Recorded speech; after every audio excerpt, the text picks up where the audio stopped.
ክልተ ፍቁራት ኣብ ሬስቶራንት እናበልዑ ኣፍቃሪት ኣብ ሰትየሉ ዝነበረት ብርጭቆ ካቲም ረኸበት። ኣብዚ ግዜ ሆሴ ዳንኤል ዝተባህለ ፍቃሪኣ ፍትውተይ ምሳይ ክትምርዓውን ዝተረፈ ዕድሜ ምሳይ ክትሕልፍ እዮን ፍቃደኛ ዲኺ ኢሉ ይሓታ። ንሳ ግን ንሕቱኡ ምምላስ ገዲፋ ወርቂ ድዩ ብዙሕ ደ ከየውፅእ ኢላ ትሓቶ። ንሱ ከዓ እወ ብዙሕ ካራት ወርቂ ኢሉ ይምልሰላ። ብድሕሪኡ እወ ፍቕረይ ምሳኻ ክምርዖ እየ ዝደሊ ኢላ መለሰትሉ። ዳንኤል ካብ ማዕሙቕ ልቡ ኣዝየ ዘፍቅረክና በላ ግን ሃንደበት ወናኒት እቲ ሬስቶራንት መፅያ ስለ ዘቋረፅኩኹም ይቕሬታ ኮይኑ ግና ካርድኻ እኹል ገንዘብ የብሉን ኢላ ትዛረቦ። ዳንኤል ብስምባደ ብጌጋ ክኾነ ኣለዎ ብምባል ደጊማ ንክትፍትን ይሓታ። ንሳ ግን ደጋጊመ ፈቲኖ እየ እኹል ገንዘብ የብሉን ኢላ ትምልሰሉ። ኣብዚ ግዜ ኣፍቃሪት ሆሴ ዳንኤል በጃኻ ኢለካ ከይትሕፍረኒ ገለ ግበር ኢላ ትዛረቦ። ወናኒት እቲ ሬስቶራንት ድማ ስዒባ እንድሕር ደሊኻ ብጥረ ገንዘብ እውን ምኽፋል ይከኣል እዩ ኢላ መፍትሕ ሓሳብ ኣቕረበትሉ። ሕራይ ልዋሌቱን ተውፅአ ግን ዋላ ሓንቲ ገንዘብ ከም ዘይብሉ ፈለጠ። ናብ ጅቡኡ ከእትዎ ክብል ድማ ከይሓሰቦ ናብ ባይታ ይድርብዮ። ብድሕሪኡ ንኣፍቃሪቱ እናጠመተ ፍቕረይ ንሕጂ ስኺ ተኸፈልክዮኸ እመንኒ ካልኣይ መዓልተ ይድገምን ኢሉ ይልምና። ኣፍቃሪቱ ግን ኣዋልድ ክኸፍላ ቤትራ ይፈልጥ ብኸመይከ ከምዚልካ ተሓተኒ ኢላ ትዛረቦ። ንሱ ድማ ይፈልጥ እየ ኮይኑ ግና ንምርዖ ስለ ዘለና ወፃኢታትና ፍርቂ ፍርቂ ተተኸፋፈልና ጽቡቕ እዩ ኢሉ የረድኣ። ንሳ ግን ብፍጹም ኣይኾነን የግዳስ ከፊልካ ርክበኒ ኣብ ማኪና ክጸንሐካ እየ ኢላቶ ኸደት። ብድሕሪኡ ናብታ ወናኒት ሬስቶራንት ገጹ ብምዛር ዝሓፍተይ ካብ ባንከ ውፅአ ክምለስ ትፈቕድለይ ዲኺ ኢሉ ይሓታ። ንሳ ግን ኣይትጨነቕ ሙሉእ ወፃእቲ መግቢ ባዕልና ክንሽፉኖ ኢና በለቶ። እናገረሞ ንምንታይ ኢሉ ምስ ሓተታ ድማ ምኽንያቱ ትምርዖ ኢኻ ዘለኻ ስለዚ ኣብ ገዛና ሕማቕ ዝኽሪ ክህልወካ ይንደልን በለቶ።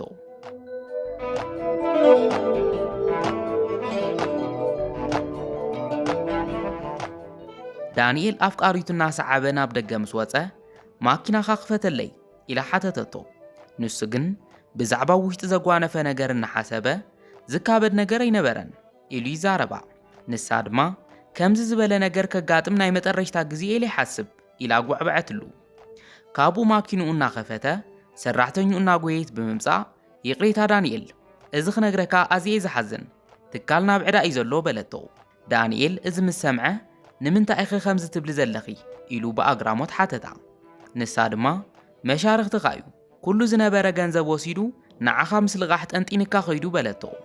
ኣብ ጎኖም ኮይና እዚ ትሰምዕ ዝነበረት ኣፍቃሪት ዳንኤል እንታይ ንምባል ደሊኺ ኢኺ ኢላ ሓተተታ። እታ ሰራሕተኛ ድማ ናብ ክልቲኦም እናጠመተት ዋላ ሓንቲ ገንዘብ የብሉን ኣብ ርእሲኡ 250,000 እንድሕር ዘይከፊልካ ድማ ምእሳርካ እዩ ኢላ ኣብ ከመይ ዝበለ መጻቦ ከም ዝኣተወ ፍለጠቶ። ዳንኤል ደንገርገር እናበሎ ትዋዘይ ዲኺ ዘለኺ ኢሉ ይሓታ። ንሳ ግን ዳንኤል እንድሕር ዘይከፊልካ ፖሊስ መፂኡ ከኣስረካ እዩ ኢላ መኸረቶ። ዳንኤል ድማ ብሕርቃን ንፈርናንዶ ከኣምኖ ከም ዘይነበርን ማይፈልጥ ኩኤ ኢሉ እናተዛረበ ሰራሕተኛኡ ከም ዝመስለኒ ሕጂ ዘለካ መማረፂ ማኪናኻ ሸይጥካ ካብ ማእሰርቲ ምምላጥ እዩ ኢላ መኸረቶ። ኣፍቃሪቱ ዝምስ ሰምዐት ብሕርቃን እዛ ማኪና ዋላ ሓደ ሰበይትን ክፋን ትብል። ዳንኤል ድማ ሉስያ ካብ ዝሓሸ መማረፂ እንድሕር ሃሊክ ዶ ክትነግርኒ ኢሉ ሓተታ። ንሳ ግን ብዘይ ማኪና ክተርፈ ይደልን ድኻን ዋላ ሓንቲ ዘይብልካን ሰብ ኮይንካ ዝምርዓወካ ዶ ይመስለካ ኢላ ተሓቶ። ዳንኤል ንኸህድኣ እናመኸረ ኣጆኺ ፍቕረይ ኩሉ ባዕለይ ክፈትሐ ኢሉ ይዛረባ። ንሳ ግን ገጻ ናብታ ሰራሕተኛ ብምዛር ገንዘቡ ደጊሙ ክረኽበሉ ዝኽእል ዕድል ኣሎ ዶ ኢላ ተሓታ። እታ ሰራሕተኛ ድማ መሻርክትኻ ኩሉ ገንዘብ ወሲድዎ እዩ እታ ማኪና ሸይጥካ ዕዳ ተዘይከፊልካ ድማ ምእሳርካ እዩ ኢላ ተጠንቅቆ። ዳንኤል መፍትሕ ማኪንኡ ነታ ሰራሕተኛ ድሕሪ ምሃቡ ገጹ ናብ ኣፍቃሪቱ ብምዛር ሉስያ ሓንሳብ ስምዕኒ በጃ ክህድ ኢልካ ሕሰቢ ኩሉ ሃብታይ ካብ ባዶ ተበጊሰ እየ ሃኒፀዮ ደጊመ ከም ዝረኽቦ እውን ርግፀኛ እየ ኣብዚ ኸይዲ ምሳይ ክትኮነ ጥራይ እየ ዝደሊ ኩሉ ናብ ዝነበሮ ከም ዝምለስ ድማ ቃል ኣትወልኪ ኢሉ ኢዳ ይሕዛ።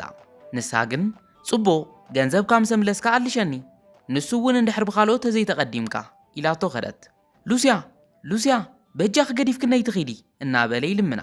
ንሳ ግን ግልጽ ኢላ እኳ ኸይረኣየቶ ኸደት።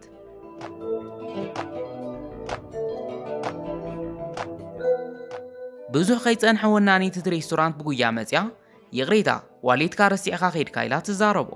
የቐኒየለ ኢሉ ምስ ተቐበላ ድማ ምስ ኣፍቃሪትካ ዝነበረ ወጥሪ ፈቲሕካዮ ዶ ኢላ ተሓቶ ዳንኤል ከዓ በእጃ ከይተዓወተን እኳ ደኣ ሰብ ውሽጢ ካብ ዝነበሮ ንላዕሊ ነገራት ተሓላሊኾም ኢሉ ይምልሰላ ብድሕሪኡ ሓደ ነገር ዶ ክነግረካ ጓል ኣብ ሕማቕካን ጽቡቕካን ምሳኻ ክትኮን ኢኻ ትምርዓዋ ኣፍቃሪትካ ግን ነዚ ትፈልጥ ኣይመስለንን በለቶ ዳንኤል ከዓ ንስኽተት ትኾነኸ ነቲ ዝበላዕናዮ መግቢ ምኸፈልክዶ ኢሉ ይሓታ ንሳ ከዓ ግድን ናይ መጻእ ሰብኣየ ኣብ ዝደለየኒ ሰዓት ኣብ ጎኑ ክኾነለየ ብዝኾነ ግን ኣብ ዘይምልከተኒ ጉዳይ ኣትየ ርእቶ ስለ ዝሃብኮ ይተሓዘለ ኢላ ይቕሬታ ተሓቶ ንሱ ከዓ ዘጨንቕ ጉዳይ ኣይኮነን መርዓ ዝበሃል ነገር እውን ተሪፍ እዩ ኢሉ ይምልሰላ እናገረማ ንምንታይ ኢላ ምስ ሓተተቶ መሻርኽቲ ስርሐይ ክሒድኒ ሕጂ ተራ ስራሕ ኣልቦ ሰበ ኢሉ ይዛረባ ንሳ ከዓ ብዘረብኣ እናሓፈረት በይዛኻ ይቕሬታ ግበረለይ ኣነ ከዓ ኣብ ግዜ ጭንቅኻ ዘይኮን ሕቶታት ይሓተካ ኣለኹ ኢላ ትዛረቦ ካብኡ ርእሲ ዕላሎም ብምልዋጥ ኣብ ሬስቶራንት ክትሰርሕ መሳሰይ ትደሊን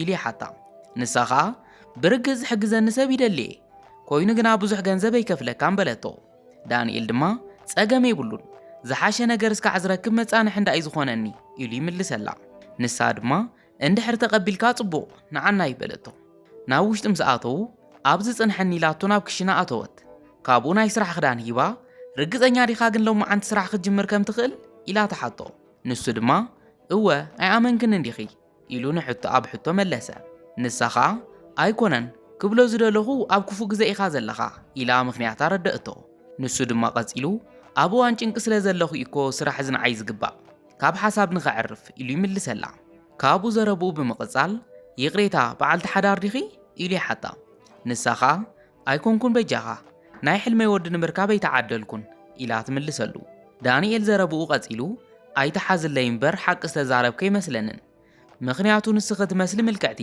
ጠባየኛን ሁርክቲ ሰራሕተኛን በይኒ ክትኾነ ይትመስልን ይብላ ንሳ ድማ ቅድሚ ሕጂ ብዙሓት መጻምዲ ነይሮምን እዮም ኮይኑ ግና ኩሎም ብዝቐረብክዎም ቁፅሪ ሓሰውቲ ኮይኖም እዮም ዝጸንሑ ኢላ መለሰትሉ ካብኡ ዳንኤል ኣጆኺ ምልክዕትን ቅንዕትን ኢኽሞ ሓደ መዓልቲ ትምነዮ ወዲ ከም ትረኽብ ተስፋ ይገብር ኢሉ መለሰላ ንሳ ድማ እናሰሓቐት እወ ሕጂ ግን ምእንታን ንዝፈትዎ ወዲ ኣብ ዓብ ገዛ ወሲደ ድላይ ከኣዝዝ ክብሎ ክሰርሕ ጥራይ ዘለኒ እናበለቶ ኣጋይሽ ስለ ዝመጽዎም በልበል ናብ ስራሕ ኺድ ዓማዊል መጽኦምን ኣለዉ ኢላ ኣዘዘቶ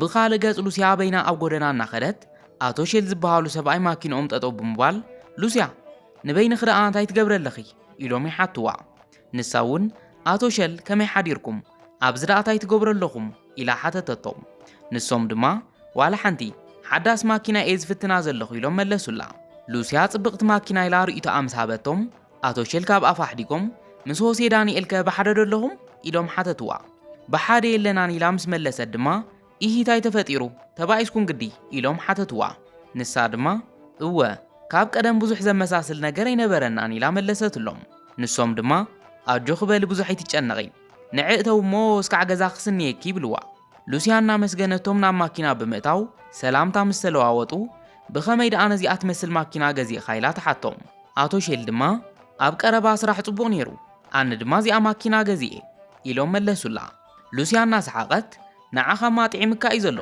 ምስ በለቶም ኣቶ ሼል ተቐቢሎም ብኸመይ ደኣ ከምኡ ክትብል ኽኢልኪ ኢሎም ሓተትዋ ንሳ ከዓ ብሓደ ግዜ ገጻ ደርብያ ሆሴ ዳንኤል ዝነበሮ ኩሉ ሃብቲ ሲኢኑ ኢላ ተርድኦም ኣቶ ሼል ብኣግራሞት ታይ ትብል ደኣ ጓለይ ታይ ጓኒፍዎ ኢሎም ሓተትዋ ንሳ ድማ መሻርኽቱ ኩሉ ንብረት ክሒድዎ ትብሎም ኣብዚ ግዜ ኣቶ ሼል ንስኺ ኸደኣ ታይ ክትገብረ ሓሲብኪ ኢሎም ሓተትዋ ንሳ ድማ ተቐቢላ ሓቂ ንምዝራብ ኣይፈልጥን ኢላ መለሰት ኣቶ ሼል ከዓ ክትሓስብማ ኣለኪ ንእስነት ከሕጂ ክትጥቀሙሉ ዘለኪ ኢሎም መኸርዋ ሉስያ ብጥርጣራ ዓይኒ እናረኣየት ኣይተረድአንን ታይ ንምባል ከም ዝደለኹም ክተብርሁ ለይዶ ኢላ ሓተተቶም ኣቶ ሼል ቀፂሎም ኣብ ናትካ ዕድመ ዘላ ጓል ንዝኾነ ወዲ ክተንበርክኽ ትኽእል እያ ኢሎም መኸርዋ ካብኡ ሕቶኦም ብምቕጻል ብግልፂ እስክንገርኒ ሕጂ ታይ ትሰርሐለኺ ኢሎም ሓተትዋ ንሳ ድማ ዋላ ሓንቲ ኢላ ትምልስ ካብኡ ኣቶ ሼል ናይ ውልቃ ሓጋዚተ ገይረ ተቖጸርኩ ኸታይ ይመስለኪ ኢሎም ሕቶ ቅረቡላ ንሳ ድማ